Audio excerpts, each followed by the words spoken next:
ठीक है, हमारी यूनिट थी sterile and parental dosage form, ये हमने पढ़ा था। अभी हम इसका रिवीजन करेंगे और रिकैप करेंगे हम इसमें क्या क्या पढ़ा है, क्योंकि ये इम्पॉर्टेंट टॉपिक है और एग्जाम में भी आता है ये। ठीक है, हमें पता है जो भी हमारा पैरेंटल वर्ड है वो कौन से वर्ड से डिराइव्ड है। Greek word means para.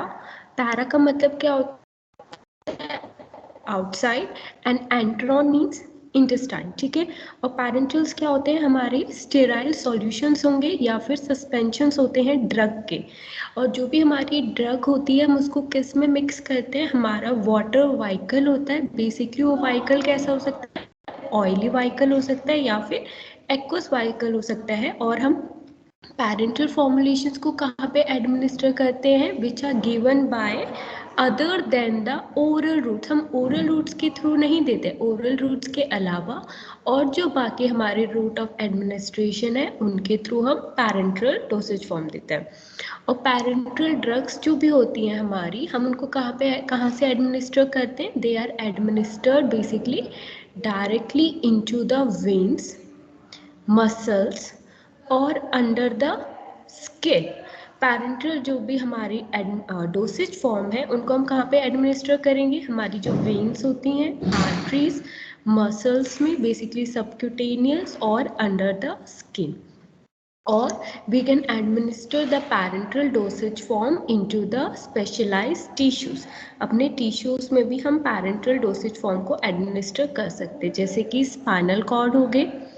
ठीक है, हम स्पाइनल कॉर्ड में भी अपनी पैरेंटल ड्रग को एडमिनिस्टर करते हैं। कैसे करेंगे, बाय यूजिंग द सिरिंजेस और द निडल्स। ठीक है, नेक्स्ट है term parental used for any drug fluid whose delivery does not utilize the alimentary canal for entering into the body tissue। इसका मतलब क्या है, जो भी हमारी पैरेंटल डोसेज फॉर्म्स है उनको हम कहाँ एडमिनिस्टर करते हैं, डायरेक्टली अपनी ब्लड स्ट्रीम में एडमिनिस्टर करते हैं, है ना, अपने वेन्स में करते हैं। जब भी हम पैरेंटल फॉर्मुलेशन को एडमिनिस्टर करेंगे उसमें कौन सी कैनाल नहीं आती, हमारी एलिमेंट्री कैनाल नहीं आती है। ठीक है, for entering into the body tissues, like हम ओरल फॉर्मुलेशंस लेते हैं, हम ओरल फॉर्मुलेशंस लेते हैं तो हमारी ड्रग कहाँ पे एंटर करती है, अपनी कैनाल में एंटर करती है। बट जो हमारी पैरेंटल फॉर्मुलेशन है वो डायरेक्टली जाके हमारे ड्रग में ब्लड में मिक्सअप हो जाती है। अब हमने पढ़ लिया कि पैरेंटल फॉर्मुलेशंस क्या होती है। ठीक है, उनको हम कहाँ पे एडमिनिस्टर करवाते हैं। अब है advantages, useful for the patient who can not take the drug orally. ये लाइन सबको पता है। हम पैरेंटल किसको देते हैं, जो हमारे अनकॉन्शियस पेशेंट्स होते हैं। ठीक है, जो ड्रग ओरली इनटेक नहीं कर सकते हैं। नेक्स्ट है रैपिड ऑनसेट ऑफ एक्शन। जब भी हम पैरेंटल डोसेज फॉर्म को अपने वेन्स में एडमिनिस्टर करवाएंगे, ठीक है, एडमिनिस्टर करवाते ही क्या होगा, हमारा रैपिड ऑनसेट ऑफ एक्शन दिखाई देगा, मतलब तुरंत एक्शन शो होने लगेगा उस पर्टिकुलर ड्रग का। Next, useful for the emergency situations, like emergency cases होता है। ठीक है, अगर कोई भी पेशेंट है उसको ज़्यादा प्रॉब्लम है, ठीक है, तो हम क्या करेंगे, ऐसा तो नहीं कि हम उसको ओरल डोसेज फॉर्म देंगे और हम वेट करेंगे कि वो ड्रग कब डिसइंटीग्रेट होगी उस पेशेंट के बॉडी के अंदर, कब प्रॉपरली डिजॉल्व होगी। ठीक है, इसलिए हम क्या देते हैं, पैरेंटल डोसेज फॉर्म देंगे, क्योंकि पैरेंटल डोसेज फॉर्म का क्या है, हमारी ड्रग में डिसइंटीग्रेशन तो नहीं होगा। ठीक है, वो डायरेक्टली हमारे ब्लड में जाके एब्जॉर्ब हो जाती है और अपना एक्शन दिखाने लग जाती है तुरंत। Next, providing the sustained drug release means implants और intramuscular depot injection. Sustain drug delivery मतलब कोई भी हमारी पैरेंटल डोसेज फॉर्म है और वो हमने आईएम के थ्रू दी है, इंट्रामस्कुलर के थ्रू, तो जो भी उसमें पैरेंटल फॉर्म में हमारी ड्रग प्रेजेंट होगी वो धीरे धीरे रिलीज आउट होगी हमारी उस, कोई भी पैरेंटल डोसेज फॉर्म है उसमें हमारी ड्रग प्रेजेंट है, तो वो ड्रग कैसे रिलीज आउट होगी, पेशेंट के बॉडी में धीरे धीरे ही रिलीज आउट होगी। लाइक 5 मिनट में हमारी 1 mg रिलीज हुई, तो अगले 5 मिनट में भी हमारी 1 mg ही रिलीज होगी। Next, avoid first pass metabolism. हमें सबको पता है फर्स्ट पास मेटाबॉलिज्म में क्या होता है, जो भी हमारी ड्रग होती है वो लीवर के थ्रू पास आउट होती है, बट पैरेंटल डोसेज फॉर्म में ऐसा नहीं होता है।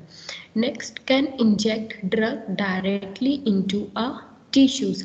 अभी हमने आगे वाली स्लाइड में पढ़ा था कि जो पैरेंटल डोसेज फॉर्म है हम उनको टिश्यूज में डायरेक्टली इंजेक्ट कर सकते हैं, like in the spinal cords. Next, they are used for delivering the fluids, electrolytes और the nutrients। और हम पैरेंटल डोसेज फॉर्म के थ्रू क्या क्या एडमिनिस्टर करवा सकते हैं पेशेंट बॉडी में, TPM मीन्स फ्लूइड्स, electrolytes या फिर essential nutrients. Next, it can be done in the hospitals, ambulatory infusion centers and home health care centers। इस लाइन का मतलब क्या है, जो भी हमारी पैरेंटल डोसेज फॉर्म है हम इसको कहाँ पे यूज़ कर सकते हैं, जो हमारे हॉस्पिटल्स होते हैं वहाँ पे, हमारे एम्बुलेटरी इन्फ्यूजन सेंटर्स होते हैं और हमारे होम हेल्थ केयर सेंटर्स होते हैं, ठीक है, जहाँ पे हम पैरेंटल डोसेज फॉर्म का यूज़ कर सकते हैं। Next, complete bio availability. Bio availability क्या होती है कि हम कितनी अमाउंट ऑफ ड्रग को एडमिनिस्टर करवा रहे हैं, मीन्स इनटेक करवा रहे हैं, और हमारी कुछ टाइम के बाद वो ड्रग कितनी अवेलेबल होगी हमारी ब्लड में, ठीक है। सपोज हम 100 mg, suppose 500 mg paracetamol intake कर रहे हैं, अगर ड्रग का क्या होगा, डिसइंटीग्रेशन होगा, डिसोल्यूशन होगा, एब्जॉर्प्शन होगा, तो इतने सारे प्रोसेस होने के बाद लास्ट में हमारे ब्लड में कितनी ड्रग पहुंची है, ठीक है, उसको हम बायोअवेलेबिलिटी बोलते हैं। बट पैरेंटल डोसेज फॉर्म में ऑलमोस्ट 100% बायोअवेलेबिलिटी होती है। डिसएडवांटेजेस क्या है, पहला, अगर हम इंजेक्शंस को एडमिनिस्टर करवाएंगे तो क्या होगा, पेन होगा on the site of action. Next, difficult to reverse and administer drug effect. अगर कोई भी हमने ड्रग डाली है, ठीक है, पैरेंटल डोसेज फॉर्म में हमारी ड्रग प्रेजेंट है और वो किसी कोई भी पर्टिकुलर पेशेंट है, ठीक है, उसको साइड इफेक्ट्स हो जाते हैं या फिर एडवर्स इफेक्ट हो जाएंगे उस ड्रग को लेकर, तो हम क्या होगा, अब तो हमने ड्रग एडमिनिस्टर कर दिए पेशेंट के बॉडी में और ड्रग हमारी कहाँ पहुँच गई है, ब्लड में पहुँच गई है वेन्स के थ्रू। अब हम उस ड्रग को दोबारा बाहर तो निकाल नहीं सकते, इसलिए difficulty in the reverse process. Third, sensitivity और allergic reactions at the site of action. So जहाँ भी हम इंजेक्शंस करते हैं, ठीक है, इंजेक्शंस लगाते हैं means eight the site of action, तो क्या होता है, कुछ पेशेंट की बॉडी बहुत सेंसिटिव होती है, तो वहाँ पे हमारी एलर्जिक रिएक्शंस हो सकते हैं। Next, it require strict control of sterility, non pyrogenicity then other formulations. हमारी टैबलेट्स होती हैं, सस्पेंशंस, इमल्शंस, कैप्सूल्स, उनमें भी स्टेरिलिटी रिक्वायर्ड होती है, बट ज़्यादा स्टेरिलिटी किस में रिक्वायर्ड होती है, हमारी जो पैरेंटल डोसेज फॉर्म्स होती है। स्टेरिलिटी मतलब कोई भी माइक्रो ऑर्गेनिजम्स प्रेजेंट नहीं होने चाहिए। नॉन पैरोजेनिसिटी मतलब, पैरोजन का मतलब क्या था, अगर हम कोई भी ड्रग है उसमें ऐसे सब्सटेंसेस प्रेजेंट है जो फीवर इंड्यूस कर सकते हैं पेशेंट बॉडी में, उसको हम पैरोजेंस बोलते हैं, जो फीवर इंड्यूस करवाते हैं पेशेंट बॉडी में। तो हमारे पैरेंटल फॉर्मुलेशन कैसे होनी चाहिए, स्टेराइल और non pyrogen. Next, trained persons is required. अब ओरल में क्या है, ओरली डोसेज फॉर्म तो कोई भी एडमिनिस्टर कर सकता है, ठीक है, पेशेंट भी एडमिनिस्टर कर सकते हैं, बट पैरेंटल डोसेज फॉर्म में क्या, हमें इंजेक्शंस लगवाने हैं, ठीक है, इन द वेन्स, तो ट्रेन्ड पर्सन्स होने चाहिए। Next, it requires specialized equipment, devices and technique to prepare and administer the drug। हम पैरेंटल डोसेज फॉर्म बनाते हैं, ठीक है, पैरेंटल सॉल्यूशंस या सस्पेंशंस बनाते हैं। हम कैसे बनाएंगे, हमें उनके लिए एक स्पेशलाइज्ड इक्विपमेंट्स चाहिए होंगे, डिवाइसेस और वेरियस टेक्निक्स रिक्वायर्ड होती है, मैथड्स, जिनके थ्रू हम पैरेंटल फॉर्मुलेशन बनाते हैं और उनको हम एडमिनिस्टर करवाते हैं पेशेंट बॉडी में। Next, they are more expensive and costly to produce. Parenteral dosage form हमारी एक्सपेंसिव होती हैं as compare to the oral dosage forms. अब ये है हमारी रूट ऑफ एडमिनिस्ट्रेशन। अब हमें ये तो पता है कि पैरेंटल डोसेज फॉर्म है, उनको हम वेन्स के थ्रू एडमिनिस्टर करवाएंगे, बट कौन कौन से रूट ऑफ एडमिनिस्ट्रेशन होते हैं, हम कौन कौन सी साइट पे पैरेंटल डोसेज फॉर्म को एडमिनिस्टर करवा सकते हैं, कौन कौन से साइट ऑफ एक्शन होंगे, मेजर रूट्स और अदर रूट्स। मेजर रूट्स जिनको हम ज़्यादातर यूज़ करते हैं, IV, IM, और SC means veins, intravenous, intramuscular और द सबक्यूटेनियस। ये 3 ऐसे बेसिक रूट है जो हमारे मेजर रूट है और कॉमन रूट्स। अदर रूट्स क्या थे हमारे, अगर हमें जॉइंट्स में इंजेक्शंस लगवाने हैं उनको क्या बोलते हैं, इंट्रा पार्टिकुलर। अब जो हमारे जॉइंट्स में हमारे फ्लूइड्स प्रेजेंट होते हैं, ठीक है, अगर हमें उन फ्लूइड तक अपने जो भी ड्रग है उसको एडमिनिस्टर करवाना है, वहाँ तक पहुँचाना है, तो हम कौन सा इंजेक्शन यूज़ करते हैं, इंट्रासाइनोवियर। नेक्स्ट है स्पाइनल कॉर्ड, इंट्रास्पाइनल। स्पाइनल फ्लूइड्स, हमें पता है स्पाइनल कॉर्ड है या फिर जॉइंट्स होते हैं उनके अंदर हमारे फ्लूइड्स प्रेजेंट होते हैं, तो स्पाइनल फ्लूइड है वहाँ पे कौन सा इंजेक्शन हम एडमिनिस्टर करवाएंगे, इंट्राथीकल। नेक्स्ट आर्टरीज, आर्टरीज में इंट्रा आर्ट्रियल। और इमरजेंसी केसेस में जो हम हार्ट में एडमिनिस्टर करवाते हैं इंट्राकार्डियल। और स्किन में क्या आएंगे हमारा आईडी, आईडी मीन्स इंट्राडर्मल और इंट्राक्यूटेनियस। ये आपको रूट्स याद होने चाहिए। मेजर रूट्स तो सबको याद होते हैं, आईवी, आईएम और एससी, बट बाकी जो अदर रूट्स है जो हम जॉइंट्स में, स्पाइनल कॉर्ड, आर्टरी और इमरजेंसी केसेस में एडमिनिस्टर करवाते हैं, ये वाले रूट्स भी याद होने चाहिए, ठीक है। अब है हमारी पैरेंटल फॉर्मुलेशन तो है, बट वो कितने टाइप्स में आती है, मीन्स स्मॉल वॉल्यूम पैरेंटल्स और लार्ज वॉल्यूम पैरेंटल। एक छोटी शीशियाँ भी आती हैं और एक बड़ी शीशियाँ भी आती है। Like small volume parenterals, small volume parenterals की जो हमारी बॉटल्स होंगी उनमें कितनी कैपेसिटी होती है, 100 ml या फिर 100 ml से कम होती है, यही चीज़ यहाँ पे लिखी है। An injection which is packed in a container labelled as containing 100 ml और लेस। स्मॉल वॉल्यूम पैरेंटल्स में जो भी हमारी बॉटल होगी उनकी कैपेसिटी कितनी होगी, 100 ml या फिर उससे कम। Like example, small volume parenteral में हम कौन कौन सी ड्रग रख सकते हैं, लाइक सॉल्यूशंस, सस्पेंशंस, इमल्शंस और ड्राई पाउडर्स। सस्पेंशन और इमल्शंस में एक चीज़ याद रखना, सस्पेंशंस में जो भी हमारे सॉलिड पार्टिकल्स प्रेजेंट होते हैं, ठीक है, उनका साइज बहुत स्मॉल होना चाहिए। अगर पार्टिकल्स के साइज बहुत बिग हुए तो क्या होगा, हमारी आर्टरीज और वेन्स ब्लॉक हो सकती हैं, ठीक है, और हमारी वेन्स भी क्या होगी, अगर वेन्स हमारी ब्लॉक हो जाएंगी तो प्रॉपर ब्लड फ्लो भी नहीं हो पाएगा। इसमें जो भी सस्पेंशन में हमारे जो पार्टिकल्स प्रेजेंट होते हैं उनका साइज बहुत स्मॉल होना चाहिए।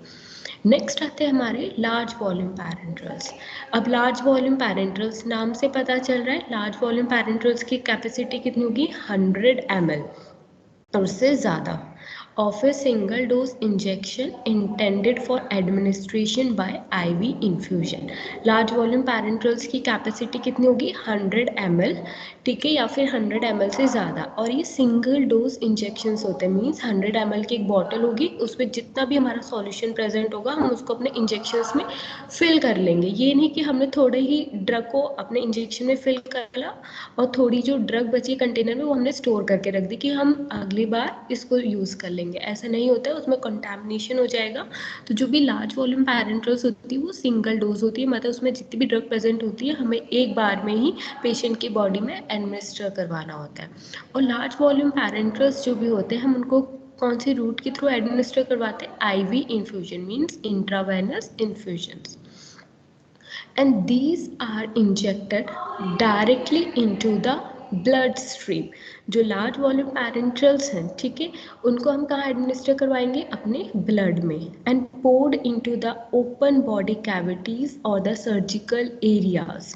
और हम कहाँ पे लार्ज वॉल्यूम पैरेंटल्स कहाँ पे और एडमिनिस्टर करवा सकते हैं, मीन्स ओपन बॉडी कैविटीज। उनको हम इरीगेटिंग सॉल्यूशंस, इरीगेटिंग सॉल्यूशंस क्या होते हैं, लाइक हमारी रैक्टल कैविटीज होती है उनको वॉश आउट करने के लिए उनको हम इरीगेटिंग सॉल्यूशंस बोलते हैं, या फिर surgical area. or introduced into the body cavity like peritoneal, and they must be sterile, non-pyrogenic and free from particulate matter। और हमारे जितने भी स्मॉल है और लार्ज वॉल्यूम पैरेंटल से कॉमन चीज़ है, स्टेराइल होनी चाहिए, नॉन पायरोजेनिक होने चाहिए, कोई भी फीवर इंड्यूस सब्सटेंसेस नहीं होने चाहिए और फ्री होने चाहिए from the foreign particles. Next है टाइप्स ऑफ लार्ज वॉल्यूम पैरेंटल्स। अब हमने पढ़ लिया स्मॉल वॉल्यूम पैरेंटल्स क्या होते हैं, लार्ज वॉल्यूम। स्मॉल में हमने पढ़ा था कि हमारी जो भी कंटेनर है उसकी कैपेसिटी 100 ml होगी और उससे कम होगी, और हम वो कौन से केसेस में यूज़ करते हैं, कोई भी कंटेनर है, अगर उसमें सॉल्यूशन प्रेजेंट हुआ, सस्पेंशंस प्रेजेंट हुए या फिर इमल्शंस। अब है लार्ज वॉल्यूम पैरेंट्रल्स, तो इसमें कौन कौन से सॉल्यूशंस प्रेजेंट होंगे? Electrolytes, carbohydrates solutions, nutrient solutions और द irrigating solutions। इलेक्ट्रोलाइट्स, अगर हमें पेशेंट की बॉडी में इलेक्ट्रोलाइट्स इंजेक्ट करवाने हैं तो हम लार्ज वॉल्यूम पैरेंट्रल्स लेंगे। उसमें क्या क्या कंपोजिशन होती है?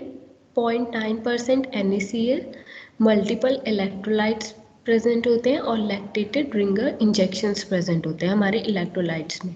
अगर हमें पेशेंट की बॉडी में कार्बोहाइड्रेट्स एडमिनिस्टर करवाना है तो इसमें कौन कौन से लार्ज वॉल्यूम पैरेंटल्स आएंगे? 5% डेक्सट्रोज सॉल्यूशन, 10% फ्रुक्टोज इंजेक्शन या फिर 10% शुगर इंजेक्शन। नेक्स्ट, अगर हमें न्यूट्रिशनल सॉल्यूशंस एडमिनिस्टर करवाने हैं तो कौन से अवेलेबल होते हैं? प्रोटीन्स न्यूट्रिशनल सॉल्यूशंस या फिर लिपिड इमल्शन सॉल्यूशंस।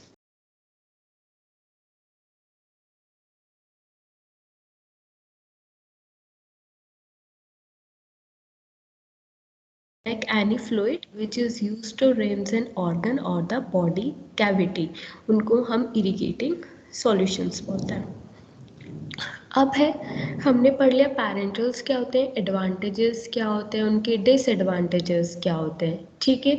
और लार्ज वॉल्यूम पैरेंटल्स क्या होते हैं, स्मॉल वॉल्यूम पैरेंटल्स क्या होते हैं। अब ये चीज़ पढ़ ली। अब है कि हमने पैरेंटल्स तो बना लिए, ठीक है, कोई भी पैरेंटल फॉर्मुलेशन है, बट उसमें क्या क्या प्रॉपर्टीज़ होनी चाहिए कि हमारे पैरेंटल्स कैसे होने चाहिए। पहला, स्टेरिलिटी मीन्स कोई भी माइक्रो ऑर्गेनिजम्स प्रेजेंट नहीं होना चाहिए। फ्री फ्रॉम द पायरोजन्स, कोई भी फीवर इंड्यूस सब्सटेंसेस प्रेजेंट नहीं होने चाहिए। Free from the particulate matters means कोई भी इन्वायरमेंटल या फिर फॉरेन पार्टिकल्स प्रेजेंट नहीं होनी चाहिए। आइसोटोनिसिटी, सॉल्यूशन हमारा आइसोटोनिक होना चाहिए। प्रॉपर ग्रेविटी, केमिकल प्योरिटी, जो भी हम उसमें अपने केमिकल सब्सटेंसेस, ड्रग या फिर व्हीकल्स यूज़ कर रहे हैं, वो केमिकल्स कैसे होने चाहिए? प्योर होने चाहिए, कंटामिनेटेड नहीं होने चाहिए। और जो भी हमारी ड्रग है और व्हीकल है वो कैसे होनी चाहिए? स्टेबल होनी चाहिए। जब भी हम पैरेंटल को स्टोर करके रखते हैं तो हमारी फॉर्मुलेशन कैसी होनी चाहिए? स्टेबल होनी चाहिए। नेक्स्ट है हमारा फॉर्मुलेशन। मैम अब पैरेंटल डोसेज फॉर्म है, मैम उसको हम कैसे फॉर्मुलेट करेंगे? मैम उसमें आवाज आ हम रही है क्या, आपको? हेलो, हेलो जी मैम, ये स्पेसिफिक ग्रेविटी का समझ में नहीं आया, मतलब कैसे पेरेंटल में स्पेसिफिक ग्रेविटी क्या होती है मैम? हाँ बोलो आनंद। मैम मैं तपस तपस बोल रहा हूँ। हेलो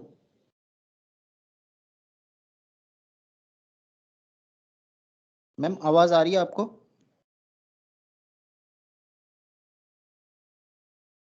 हेलो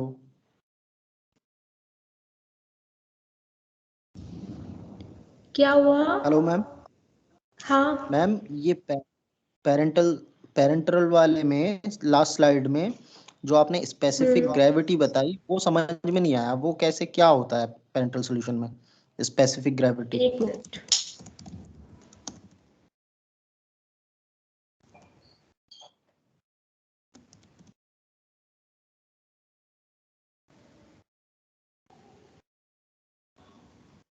हाँ दोबारा बोलो तापस, क्या बोल रहे थे?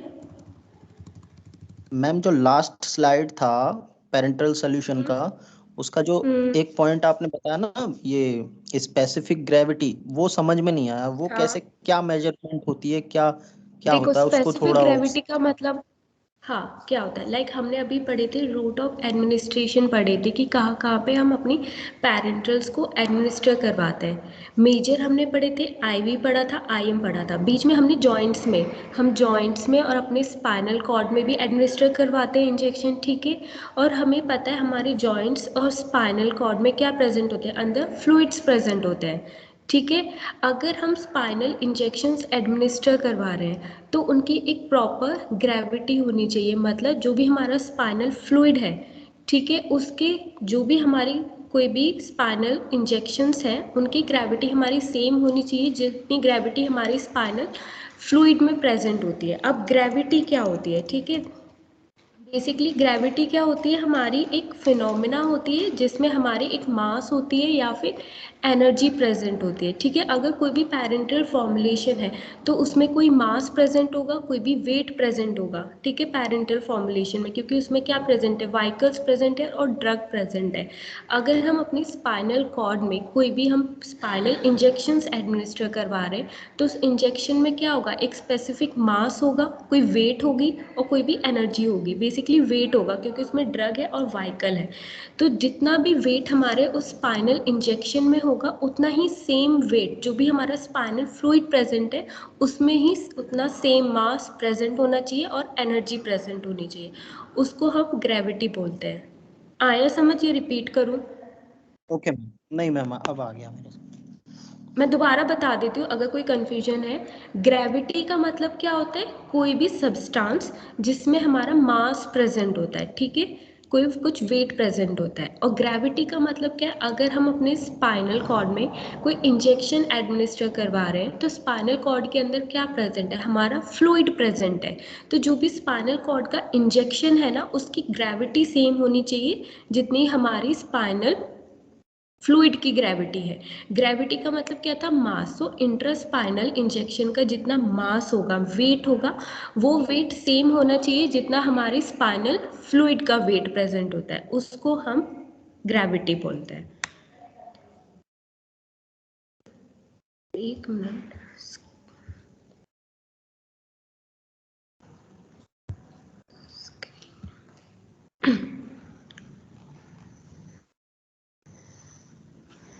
ठीक है, नेक्स्ट है हमारे फॉर्मुलेशंस की। अब हम पैरेंटल डोसेज फॉर्म को कैसे फॉर्मुलेट करेंगे, कैसे बनाते हैं, उनमें क्या क्या चीज़ें हमारी प्रेजेंट होती हैं। पहले हमारे वाइकल्स प्रेजेंट होते हैं जिसमें हम अपनी ड्रग को प्रॉपरली मिक्स करेंगे। फर्स्ट होता है एक्वस वाइकल, उसमें आता है हमारा वाटर फॉर इंजेक्शन, उसको हम WFI भी बोल सकते हैं। वाटर फॉर इंजेक्शन क्या है, हमारे ऐसे लिक्विड हैं या फिर वाइकल्स हैं जो हाईली प्योरीफाइड होते हैं। मीन्स इनमें कोई भी कंटेमिनेशन प्रेजेंट नहीं होता है। ये हमारे वैसे वाइकल्स हैं जिसमें हम अपनी ड्रग को प्रॉपरली एडमिनिस्टर करवा सकते हैं और पैरेंटल डोसेज फॉर्म को हम प्रिपेयर कर सकते हैं। और वाटर फॉर इंजेक्शंस कैसे होते हैं, हाईली प्योरीफाइड होते हैं, इनमें कोई भी कंटेमिनेशन प्रेजेंट नहीं होना चाहिए। USP यूनाइटेड स्टेट फार्माकोपिया इन रिक्वायरमेंट्स इंक्लूड, इसका मतलब क्या, जो हमारी USP है यूनाइटेड स्टेट फार्माकोपिया, अगर water for injection vehicle present है तो उसमें जो हमारा सॉलिड कंटेंट है वो कितना नहीं होना चाहिए, 10 पार्ट से ज़्यादा नहीं होना चाहिए। मीन्स 10 सॉलिड मटेरियल पार्टिकल से ज़्यादा उसमें सॉलिड कंटेंट प्रेजेंट नहीं होना चाहिए हमारे USP में जो हमारी मेंशन है। नेक्स्ट, जो भी वाटर फॉर इंजेक्शन वाइकल है उसका pH कितना होता है, 5 to 7। और जो हमारा वाटर फॉर इंजेक्शन है, वाटर फॉर इंजेक्शन वाइकल है और वो कैसे बनता है, हमारा एक सिंपल डिस्टिलेशन प्रोसेस होगा। मीन्स उस एक प्रोसेस होता है उसमें हमारे कॉनिकल फ्लास्क अटैच्ड होते हैं। ठीक है, उसमें क्या होगा, हमारे डिस्टिलेशन होता है। मीन्स हमारी जो वाटर है वो प्यूरिफाई होता है। और next reverse osmosis, reverse osmosis like हमारे घर में RO होते हैं, उसमें कौन सा प्रोसेस होता है, रिवर्स ऑस्मोसिस। मीन्स उसमें जो भी लिक्विड है वो हमारा मूव करता है from high concentration to the lower concentration.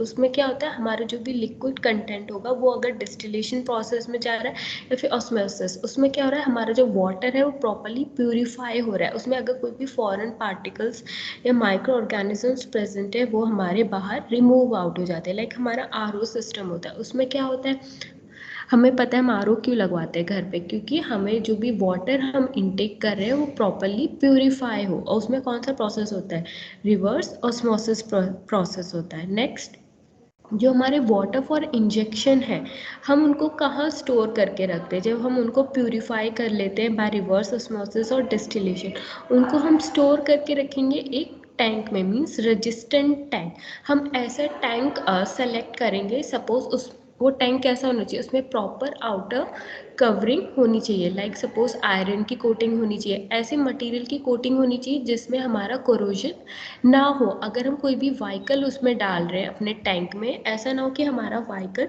Tank के साथ मिलके कोरोजन क्रिएट कर रहा है या फिर हमारा जो भी व्हीकल है वो हमारा खराब हो रहा है।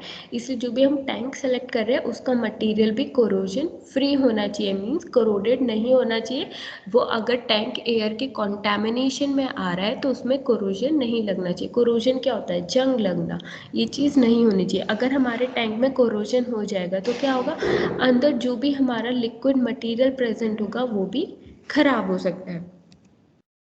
अब नेक्स्ट होते हैं हमारा वाटर मिसिबल व्हीकल्स। अब वाटर मिसिबल व्हीकल्स क्या होते हैं हमारे? The number of solvents that are miscible with the water has been used as a portion of vehicle. नाम से पता चल रहा है मिसिबल मीन्स प्रॉपरली मिक्स हो जाना।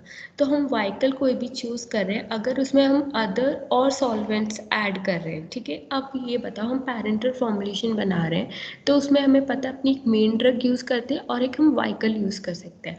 अब व्हीकल है हमारा तो उसमें ये तो नहीं है कि हम सिर्फ सिंगल अपनी ड्रग को ऐड कर रहे हैं, हम उसमें और सब्सटेंसेस को भी ऐड करेंगे, like tonicity agent, pH adjustment, preservatives, इन सारे मटेरियल्स को भी ऐड करेंगे, एंटीऑक्सीडेंट्स को ऐड करेंगे। हम इन सारे मटेरियल्स को ऐड कर रहे हैं एज ए सॉल्वेंट फॉर्म। तो ये सारे मटेरियल्स भी किसके साथ सॉल्युबल होने चाहिए? मिसिबल होने चाहिए और प्रॉपरली मिक्स होनी चाहिए हमारे वाटर कंटेंट के साथ। Next, primarily to affect solubility of drug and to reduce the hydrolysis. जो हमारे वाटर मिसिबल व्हीकल्स हैं उनका काम क्या होना चाहिए? जो भी हमारी ड्रग है, ठीक है, हमारी ड्रग प्रॉपरली हाइड्रोलाइज हो जाए और हमारी सॉल्युबल हो जाए हमारे वाटर मिसिबल व्हीकल में, और हम उसमें और जो भी अदर एक्सिपिएंट्स या फिर सॉल्वेंट्स ऐड कर रहे हैं वो भी हमारे प्रॉपरली मिसिबल हो जाए, मीन्स मिक्स हो जाए हमारे वाटर कंटेंट के साथ। लाइक यहाँ पे वाटर मिसिबल व्हीकल्स के एग्जाम्पल क्या है? Alcohol, ethyl alcohol, glycerine, liquid propylene glycol, ethyl alcohol, ठीक है। और हम इथाइल अल्कोहल को कब यूज़ करेंगे? अगर हमारी कोई भी ड्रग है वो कार्डियक ग्लाइकोसाइड्स है, मीन्स कार्डियक, अगर हम कोई भी कार्डियक के लिए मीन्स हार्ट रिलेटेड प्रॉब्लम के लिए कोई भी पैरेंटल फॉर्मुलेशन बना रहे हैं तो उसमें हमारी ड्रग कैसे होगी? कार्डियक ग्लाइकोसाइड होगी। ये हमारी बेसिकली ड्रग होती है जो हम कार्डियक प्रिपरेशन को बनाने के लिए यूज़ करते हैं।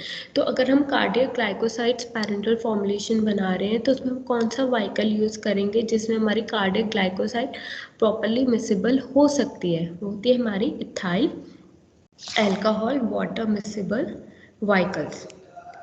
अब नेक्स्ट आते हैं हमारे non aqueous vehicles. Non aqueous से पता चल रहा है मीन्स इसमें हमारा वाटर प्रेजेंट नहीं होता, मीन्स लिक्विड कंटेंट प्रेजेंट नहीं होता। तो इसमें क्या प्रेजेंट होगा? बेसिकली हमारे ऑयल्स प्रेजेंट होंगे। Non aqueous means water present नहीं होगा, इसमें सिंपली हमारे ऑयल्स प्रेजेंट होते हैं, like fixed oils. Fixed oils में क्या आते हैं? हमारे वेजिटेबल्स ऑयल्स आते हैं, लिक्विड्स आते हैं, अनसेचुरेटेड फैट्स आते हैं, और या फिर फ्री फैटी एसिड्स लिक्विड आते हैं। या तो peanut oil, corn oil, cotton seed oil, caesium oil, soybean oil, ethyl owlet और आइसोप्रोपाइल मारिस्टेट। तो ये एग्जांपल याद होनी चाहिए आपको कि नॉन एक्वस व्हीकल्स जो है हमारे, नॉन एक्वस व्हीकल्स क्या है? जिनमें हमारा लिक्विड कंटेंट प्रेजेंट नहीं होता है, वो बेसिकली विस्कस होते हैं और ऑयली होते हैं नेचर में, जिनको हम यूज़ करते हैं sometime for preparing our parenteral formulation. अब तो हमने पढ़ लिया कि हमारे व्हीकल्स, ठीक है, जिसमें हम अपने अदर सॉल्वेंट्स, एक्सिपिएंट्स या फिर ड्रग को डिज़ोल्व करेंगे। अब हमारी ड्रग तो डिज़ोल्व हो गई हमारे व्हीकल के साथ, अब उसमें हम अदर एजेंट्स भी ऐड कर रहे हैं, लाइक एंटीबैक्टीरियल एजेंट्स को ऐड कर रहे हैं। एंटीबैक्टीरियल एजेंट्स नाम से पता चल रहा है जो बैक्टीरिया की ग्रोथ को रोके, इनहिबिट करे बैक्टीरिया की ग्रोथ को। पहला क्या है? These are added in multiple dose container. Multiple dose container का मतलब क्या है?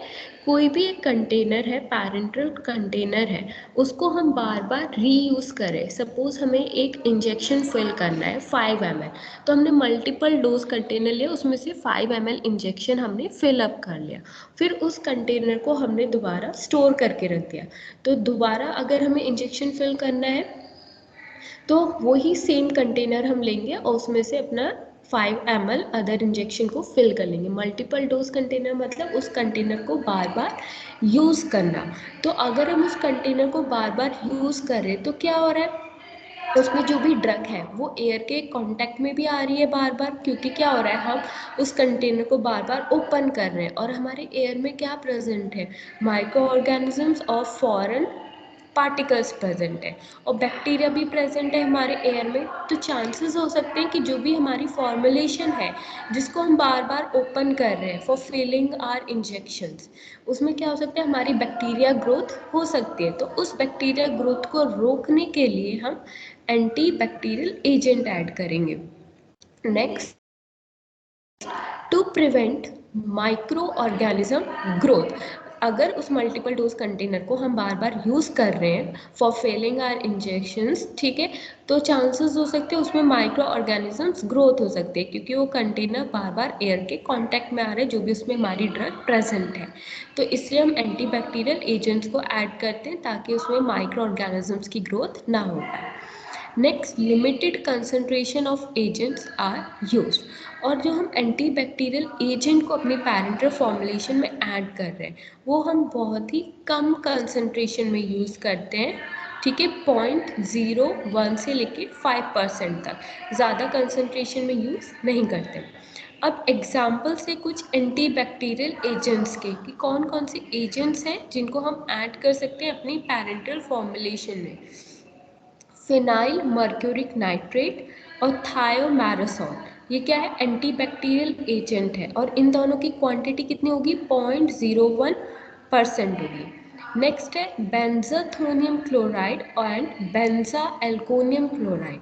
अब देखो, जो हमारी ऑप्थेल्मिक फॉर्मुलेशन होती है जो हम अपनी आई में डालते हैं उसमें भी हम एक अपना प्रिजर्वेटिव ऐड करते हैं, क्योंकि हमारी आई फॉर्मुलेशन है तो उसमें भी एंटी बैक्टीरियल एजेंट्स प्रेजेंट नहीं, सॉरी, बैक्टीरियल ग्रोथ नहीं होनी चाहिए। हमारी जो भी ऑप्थेल्मिक प्रिपरेशन है जिनको हम अपने आई में एडमिनिस्टर करवाते हैं तो उसमें भी हम बेंजा एल्कोनियम क्लोराइड प्रिजर्वेटिव ऐड करते हैं अपनी, हमारी जो ऑप्थेल्मिक प्रिपरेशन होती है उसमें भी बेंजा एल्कोनियम क्लोराइड प्रिजर्वेटिव ऐड होगा।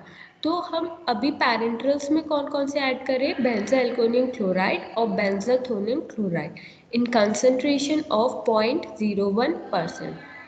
नेक्स्ट है फिनॉल और द क्रिसॉल। फिनॉल और क्रिसॉल क्या है, ये भी एंटीबैक्टीरियल एजेंट्स है और क्लोरोब्यूटेनॉल। सो इन तीनों एंटीबैक्टीरियल एजेंट की कंसंट्रेशन कितनी होगी, 0.05%। अब है बफर्स। हम बफर्स क्यों यूज़ कर रहे हैं अपनी पैरेंटल फॉर्मुलेशन में, क्योंकि जो भी हमारी पैरेंटल फॉर्मुलेशन है उसका एक स्पेसिफिक पीएच होना चाहिए। So to maintain the pH approx 5 to 7। Next, to stabilize a solution from chemical degradation. Chemical degradation का मतलब क्या है, केमिकल्स क्या है, हमारे ड्रग, वाइटल्स और अदर एक्सिपिएंट, उन सबको मिला के हम पैरेंटल फॉर्मुलेशन बना रहे हैं। अगर हमने अपनी पैरेंटल फॉर्मुलेशन स्टोर करके रख दी तो चांसेस हो सकते हैं जो भी उसमें ड्रग्स जो और अदर एक्सिपिएंट्स प्रेजेंट हैं वो प्रॉपरली मिक्स ना हो पाए और उनमें हमारी जो भी मेन ड्रग है वो डिग्रेड हो जाए, मीन्स खराब हो जाए ड्यूरिंग इट्स स्टोरेज पीरियड। तो उस फॉर्मुलेशन को स्टेबल करने के लिए हम बफर्स ऐड करते हैं ताकि जो भी हमारे उसमें ड्रग प्रेजेंट है और अदर एक्सिपिएंट्स प्रेजेंट है वो हमारे ख़राब ना हो पाए और हमारी केमिकल डिग्रेड ना हो पाए। अगर हमारी केमिकल्स जो भी है वो डिग्रेड हो जाएगी, ख़राब हो जाएंगी, अगर हम उसको पेशेंट बॉडी में एडमिनिस्टर करवाएंगे पैरेंटल फॉर्मुलेशन का, तो जो भी उसमें हमारी ड्रग प्रेजेंट होगी वो अपना एक्शन नहीं दिखाएगी। क्यों नहीं दिखाएगी, क्योंकि उसमें हमारे जो भी केमिकल्स हैं वो डिग्रेड हो चुके हैं, ख़राब हो चुके हैं, और उसको प्रिवेंट करने के लिए हम बफर्स ऐड करते हैं। सो कौन कौन सी बफर्स हैं जिनको हम ऐड कर सकते हैं, सिट्रेट और acetate buffers, sodium benzoate and benzoic acid, sodium tartrate and tartaric acid और द फॉस्फेट बफर्स। सो ये हमारे बफर्स के नाम है जिनको हम पैरेंटल फॉर्मुलेशन में ऐड करेंगे फॉर मेंटेनिंग द पीएच और अपने फॉर्मुलेशन को स्टेबल करने के लिए ताकि उसमें कोई भी डिग्रेडेशन ना हो। नेक्स्ट होते हैं हमारे एंटीऑक्सीडेंट्स।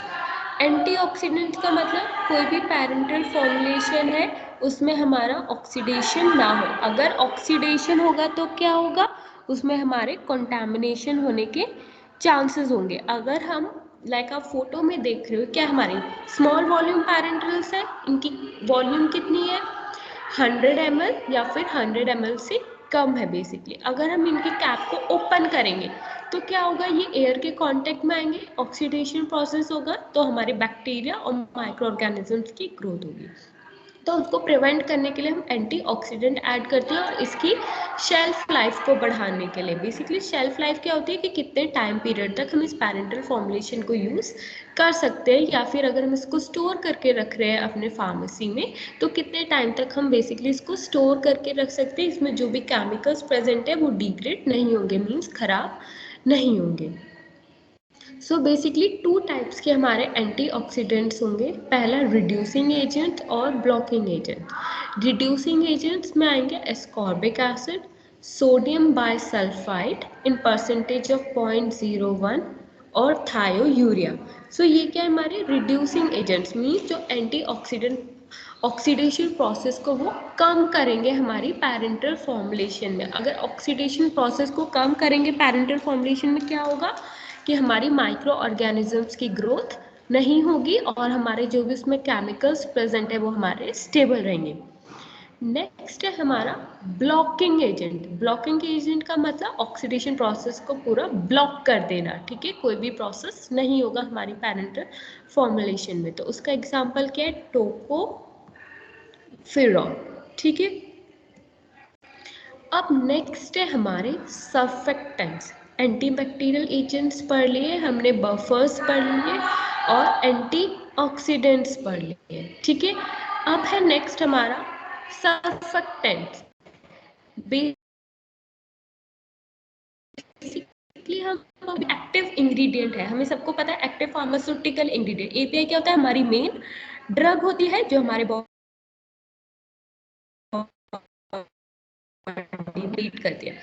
सो बेसिकली सर्फेक्टेंट्स के क्या एग्जांपल होते हैं, ऑलिएट एंड सॉर्बिटॉन मोनोऑलिएट। मैम मैम आवाज नहीं आ रही, हमारे आवाज नहीं आ रही, क्यों? मैम कट कट के आ रही है, कभी आ जाती है कभी बंद हो जाती है, कभी आ जाती है कभी बंद हो जाती है। एक मिनट, माइक तो ऑन है मेरा। मैम कभी बंद हो जाती कभी आ जाती। मैम ऑन है, नेटवर्क इशू चल रही है, बफरिंग कर रही थी आवाज आपकी, अब क्लियर आ रही है फिलहाल। ठीक है। सो सर्फेक्टेंट्स क्या होंगे, हमारे जो भी हमारा एक्टिव इंग्रेडिएंट होगा, मेन इंग्रेडिएंट होगा, उसको सॉल्युबल करने के लिए हमारी जो भी मेन ड्रग है वो हमारे वाइकल में और हमारे अदर एक्सिपिएंट्स में सॉल्युबल हो जाए, प्रॉपर मिसेबल हो जाए। तो सर्फेक्टेंट्स के एग्जांपल क्या होते हैं, पॉली ऑक्सीथाइलिन सॉर्बिटॉन मोनोऑलिएट एंड सॉर्बिटॉन मोनोऑलिएट, ये हमारे सर्फेक्टेंट्स के एग्जांपल हैं। और मैंने अभी क्या बताया था, एंटीबैक्टीरियल एजेंट्स क्या होते हैं, जो हमारे बैक्टीरिया की ग्रोथ को ब्लॉक कर देते हैं, इनहिबिट कर देते हैं। और हम एंटीबैक्टीरियल एजेंट्स को कहाँ ऐड करेंगे, जो हमारे मल्टीपल डोज कंटेनर्स होते हैं जिनको हम मल्टीपल टाइम्स यूज़ करेंगे। और इनको हम क्यों यूज़ करते हैं, अपनी माइक्रो ऑर्गेनिज्म की ग्रोथ को ब्लॉक करने के लिए, ताकि उसमें अगर कोई भी मल्टीपल डोज कंटेनर है तो उसको हम बार बार यूज़ कर रहे हैं उस कंटेनर को, तो उसमें क्या हो सकता है, हमारी बैक्टीरिया ग्रोथ हो सकती है, वो एयर के कांटेक्ट में आ सकते हैं, इसलिए हम उसमें माइक्रो ऑर्गेनिजम्स की भी ग्रोथ हो सकती है, इसलिए एंटीबैक्टीरियल एजेंट ऐड करते हैं। बफर्स हमने पढ़ी, एंटीऑक्सीडेंट एंड सर्फेक्टेंट। नेक्स्ट होते हैं टॉनिसिटी एजेंट्स। ये क्या होते हैं, टॉनिसिटी एजेंट्स का मतलब इसमें हम एक आइसोटोनिक सॉल्यूशंस होते हैं, बेसिकली NaCl, सोडियम क्लोराइड या पोटेशियम क्लोराइड सॉल्यूशन लेते हैं, ठीक है।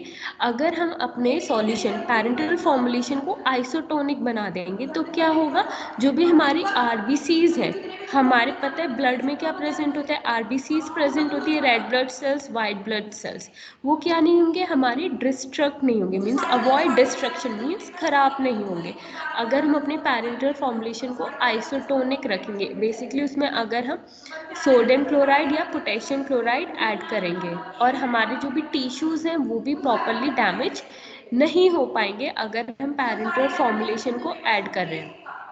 Next, more important for large volume rapidly administered and extravascular injection। अब हमें पता है जो हमारी लार्ज वॉल्यूम पैरेंटल्स हैं और हमारी जो भी पैरेंटल फॉर्मुलेशन होती है हम उनको रैपिडली एडमिनिस्टर करते हैं, मतलब ये एक साथ हम पूरी ड्रग को एडमिनिस्टर करवा देते हैं पेशेंट बॉडी में। तो उसमें चांसेस होते हैं कि जो भी हमारी रेड ब्लड सेल्स प्रेजेंट है हमारी ब्लड में वो हमारी ब्रेक डाउन हो सकती है, मीन्स खराब हो सकती है, और हमारे जो भी टिश्यूज़ हैं वो डैमेज हो सकते हैं जब हम अपनी ड्रग को एक साथ प्रॉपरली एडमिनिस्टर करवाते हैं।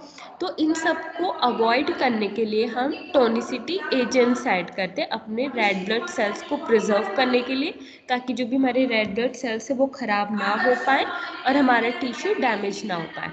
लाइक अगर हम टोनिसिटी एजेंट्स को ऐड करेंगे तो क्या होता है, reduces the pain on injection. Site of action पे अगर हम इंजेक्शन लगा रहे हैं, ठीक है, लाइक हम आईएम के थ्रू इंजेक्शन को एडमिनिस्टर करवा रहे हैं, तो मसल क्या हमारा साइट ऑफ एक्शन है, किसी पॉइंट पे हम अपने आईएम को एडमिनिस्टर करवा रहे हैं तो वहाँ पे हमारा पेन इंड्यूस नहीं होगा अगर वो हमारी पैरेंटल फॉर्मुलेशन टोनिसिटी होगी, उसमें अगर टोनिसिटी एजेंट्स ऐड होंगे। सो एग्जाम्पल्स क्या होते हैं, NaCl और KCl, डेक्सट्रोज, मैनिटॉल और सॉर्बिटॉल। अब नेक्स्ट है हमारे चिलेटिंग एजेंट्स। चिलेटिंग एजेंट्स क्या होते हैं, to remove the trace elements that catalyse oxidative degeneration. इसका मतलब क्या है, जो हमारी पैरेंटल फॉर्मुलेशन है अगर उसमें हमारा ऑक्सीडेशन प्रोसेस होगा, अगर वो एयर के कांटेक्ट में आएंगे तो कुछ उसमें हमारे ड्रग्स होंगे या फिर कुछ एक्सिपिएंट्स ऐसे होंगे जो हमारे ट्रेसेस एलिमेंट्स की तरह उसमें फॉर्म हो जाएंगे, मीन्स हमारे एलिमेंट मीन्स सॉलिड सब्सटेंसेस में वो कन्वर्ट हो जाएंगे हमारे कुछ केमिकल्स या फिर एपीआई। तो उन सॉलिड सब्सटेंसेस, उन एलिमेंट्स को रिमूव आउट करने के लिए हम चिलेटिंग एजेंट ऐड करते हैं, ताकि अगर कोई भी फॉर्मुलेशन है वो उसमें ऑक्सीडेशन प्रोसेस हो रहा है, वो एयर के कांटेक्ट में आ रहे हैं और एयर के कांटेक्ट में आने के बाद उसमें क्या हो रहा है, हमारा ट्रेसेस एलिमेंट्स फॉर्म्ड हो रहे हैं, मीन्स कोई भी हमारा मॉलिक्यूल या फिर एपीआई या एक्सिपिएंट वो हमारे सॉलिड फॉर्म में कन्वर्ट हो रहा है, तो उसको प्रिवेंट करने के लिए हम चिलेटिंग एजेंट ऐड करेंगे। Example, ethylene diamyl tetra acetic acid. याद रखना चिलेटिंग एजेंट का एग्जाम्पल क्या है, ethylene diamyl tetra acetic acid. अब नेक्स्ट हम पैरेंटल फॉर्मुलेशन में क्या ऐड करेंगे, को सॉल्वेंट्स। को सॉल्वेंट्स मीन्स हम और सॉल्वेंट्स और जो बाकी सॉल्वेंट्स हैं हम उनको क्यों ऐड कर रहे हैं अपनी फॉर्मुलेशन में, ताकि हमारी सॉल्युबिलिटी अच्छी हो जाए, हमारे ड्रग और वाइकल्स प्रॉपरली मिक्स हो जाए, और टू प्रिवेंट एनी हाइड्रोलिसिस, और टू प्रिवेंट एनी हाइड्रोलिसिस का मतलब क्या होता है,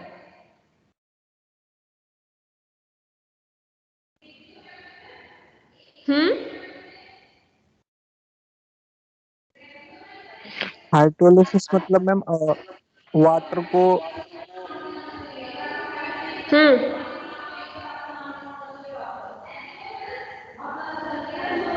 क्या होता है हाइड्रोलिसिस, डिम्पल?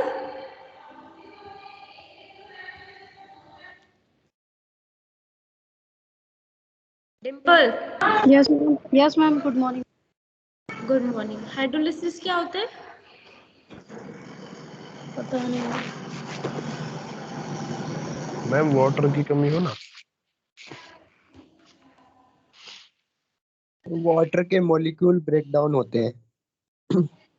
हाँ, हाइड्रोलिसिस क्या है, हमारे केमिकल रिएक्शंस होती है जो हमारा वाटर मॉलिक्यूल्स जो प्रेजेंट होंगे हमारी पैरेंटल फॉर्मुलेशन में, वाटर मॉलिक्यूल्स जो होंगे वो हमारे ब्रेक डाउन हो जाएंगे, उनके जो वाटर मॉलिक्यूल में जो हमारे बॉन्ड्स प्रेजेंट होते हैं वो हमारे ब्रेक डाउन हो जाएंगे due to the chemical process. तो उस प्रोसेस को रोकने के लिए हम इसमें क्या ऐड करते हैं, अपने को सॉल्वेंट्स को ऐड करते हैं, ताकि अगर कोई भी पैरेंटल फॉर्मुलेशन है उसमें हमने वाइकल तो यूज़ करा है, वाटर सॉल्युबल और वाटर इमिसिबल वाइकल्स यूज़ करें, तो वाटर है तो उसमें क्या होगा, हमारे बॉन्ड्स प्रेजेंट होंगे वाटर मॉलिक्यूल में, अगर उन वाटर मॉलिक्यूल के बॉन्ड्स को हमें प्रिवेंट करना है फ्रॉम ब्रेक डाउन, तो उस प्रोसेस में हम क्या ऐड करते हैं, अपने को सॉल्वेंट्स को हम ऐड करते हैं।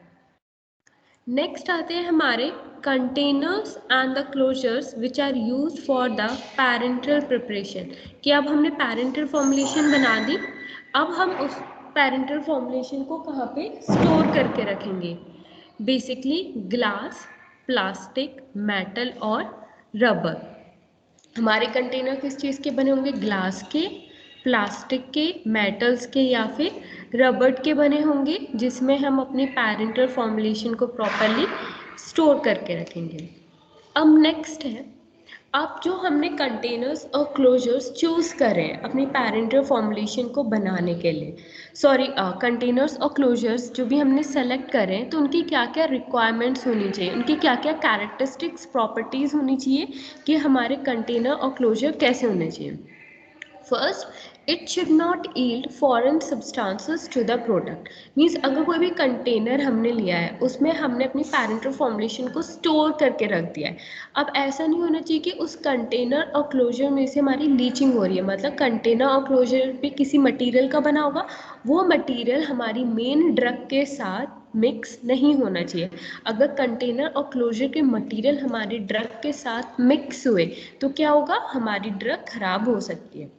नेक्स्ट, कंटेनर और क्लोजर कैसे होनी चाहिए, ट्रांसपेरेंट होने चाहिए, ताकि हम विजुअली देख सकें अपनी फॉर्मुलेशन या सॉल्यूशन को। नेक्स्ट, जो भी कंटेनर्स और क्लोजर्स हैं, उनका कोई भी साइड इफेक्ट या एडवर्स इफेक्ट नहीं होना चाहिए हमारी जो भी फॉर्मुलेशन उसके अंदर स्टोर करके रखी हुई है। नेक्स्ट, जो हमारी प्रोडक्ट है पैरेंटल फॉर्मुलेशन, वो केमिकली और फिजिकली स्टेबल होनी चाहिए। मीन्स जो भी उसमें हमारे केमिकल प्रोडक्ट्स हैं, ड्रग, एपीआई, व्हीकल्स, वो हमारे केमिकली स्टेबल होने चाहिए, डिग्रेड नहीं होने चाहिए, खराब नहीं होने चाहिए, और फिजिकली स्टेबल भी रहनी चाहिए during its storage period. Next, it should prevent diffusion in or across the wall of the container and the closure।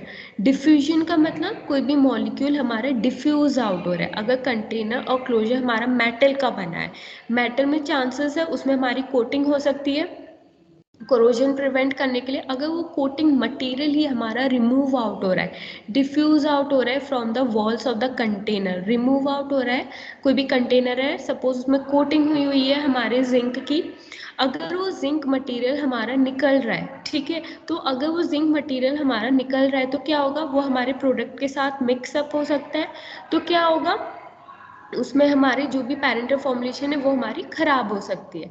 इसलिए हमारा डिफ्यूजन नहीं होना चाहिए हमारे मटेरियल्स का, जो भी हमारी प्रॉपर हम यूज़ करते हैं कंटेनर या फिर क्लोजर बनाने के लिए।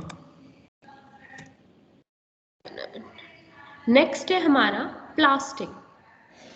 अब प्लास्टिक है, दो टाइप्स की प्लास्टिक मैंने बताई थी, थर्मोप्लास्टिक और थर्मोसेटिंग। थर्मोप्लास्टिक मैंने क्या बताया था, अगर हम इसको हीट अप करते हैं, हीट अप करने के बाद क्या होगा, हमारी जो थर्मोप्लास्टिक की शेप है वो चेंज हो जाएगी अगर हम इसको हीट करेंगे। बट हीट करवाने के बाद हमारी थर्मोप्लास्टिक की शेप चेंज हो गई है। अब हम उस प्लास्टिक को कूल डाउन करेंगे, ठंडा करेंगे, तो ठंडा होने के बाद क्या होगा, वो प्लास्टिक दोबारा रीशेप हो जाएगी, जो उसकी ओरिजिनल शेप होगी उसमें चेंज हो जाएगी। बट थर्मोसेटिंग में क्या होता है, अगर कोई भी प्लास्टिक है उसको हम हीट अप कर रहे हैं, वो उसकी शेप चेंज नहीं होती है, वो अपनी ओरिजिनल शेप में ही रहेगी। बट थर्मोप्लास्टिक में क्या होता है, जो भी हमारी प्लास्टिक है उसको अगर हम मेल्ट आउट कर रहे हैं, वो अपनी शेप चेंज कर सकते हैं, बट आफ्टर कूलिंग प्रोसेस वो दोबारा ओरिजिनल शेप में कन्वर्ट हो जाएगी। सो थर्मोप्लास्टिक के एग्जाम्पल्स क्या होते हैं, polyethylene, polypropylene, polyvinyl chloride, polystyrene, polyamide, nylon, polycarbonate और पॉलीइथाइलिन टेट्रापिथैलेट। ठीक है, नेक्स्ट होते हैं थर्मोसेटिंग्स। थर्मोसेटिंग प्लास्टिक क्या थे, उनको हम कितना भी हीट करें उनकी शेप चेंज नहीं होगी। Example, phenol formaldehyde, urea formaldehyde and melamine formaldehyde. ठीक है, अब है मेटल्स एंड द रबर्स। कोई भी कंटेनर्स और क्लोजर्स हैं वो मेटल और रबर के भी बने होंगे।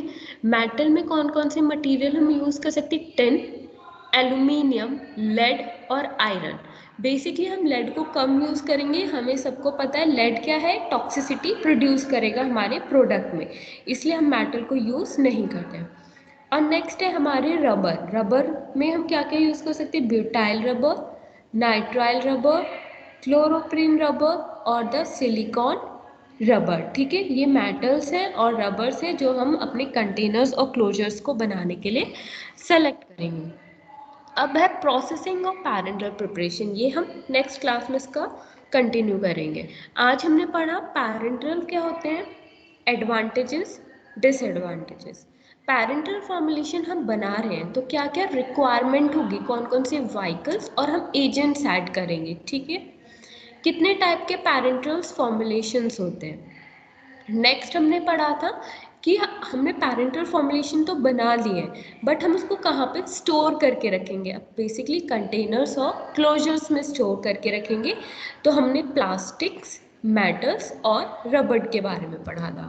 ठीक है, अब नेक्स्ट क्लास में पढ़ेंगे कि प्रोसेसिंग ऑफ पैरेंटल प्रिपरेशन, कि पैरेंटल प्रिपरेशन हम बना रहे हैं तो कौन कौन से स्टेप्स हम फॉलो करते हैं, कि फर्स्ट स्टेप में हम क्या करेंगे अगर पैरेंटल फॉर्मुलेशन हम बना रहे हैं और हमारा लास्ट स्टेप क्या होगा। सो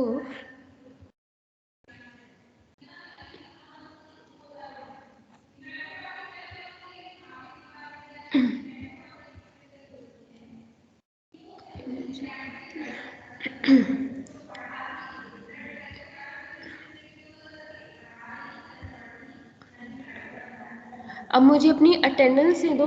आनंद, yes ma'am. Aman, yes ma'am. Amit Tiwari, yes ma'am. Dimple, Yes, ma'am. Gaurav Bhati, yes ma'am. Harsh Tanwar, Kapil, present ma'am. Mehtab, Mohit Maurya, yes ma'am. Present ma'am. Ma'am Naveen, Mehtab present. Yes ma'am. Pradeep, present ma'am. Rahmat, yes ma'am. Ramanand, yes ma'am. Rupesh, yes ma'am. Somesh. Yes ma'am. ठीक है, leave कर दो।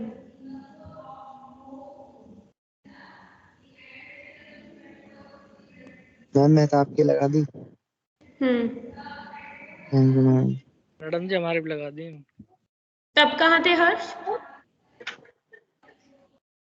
नहीं हो जी। ठीक है, leave करो।